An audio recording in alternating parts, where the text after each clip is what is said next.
ఉన్నటువంటి వాళ్ళు ఎందుకు ఈ సమాజం వ్యూవర్స్ ఉన్నారు కాబట్టి అని సెలబ్రిటీలు ఇంటరాక్ట్ అవుతుంటే వాళ్ళని ట్రోల్ చేస్తాం, వాళ్ళని తిట్టిపోయడం మన చేతిలో హక్కు ఉంది కాబట్టి మా ఇష్టం వచ్చిన బూతులు మాట్లాడతాం, లేకపోతే నా అభిప్రాయం ప్రకారం నువ్వు బ్రతుకు అని చెప్పేటటువంటి వితండవాదాలు పెరిగినాయి.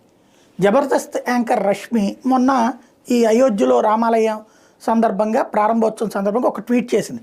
సీతారాములు మళ్ళీ వచ్చేస్తున్నారు, ఇక ఏటా 2 దీపావళి పండుగలు, నేను ఓ కాషాయ చీరతో పూజకి రెడీ అయిపోతున్నా, చలో దీపాలు వెలిగిద్దాం. ఇది కేరళలో సింగర్ చిత్ర చెప్పినందుకు గాను ఇలాంటి పోస్టే పెట్టేందుకు భీకరంగా ట్రోల్ చేశారు. ఆమె తత్వాన్ని బట్టి ఆమె సైలెంట్గా ఉండిపోయింది. కానీ రష్మి అట్లా కాదు, ఇదే తరహా స్టేట్మెంట్ ఇచ్చిన ఆవిడ చాలా రష్మి మీదన ఫుల్ ప్లెడ్జ్డ్గా ఒక వ్యక్తి దారుణమైనటువంటి కామెంట్లు చేసుకొచ్చాడు. కాషాయం చీర కట్టుకుని అన్ని లంగా పనులు చేయండి, తర్వాత అనండి, లంగా పనులని తుడిచిపెట్టుకుని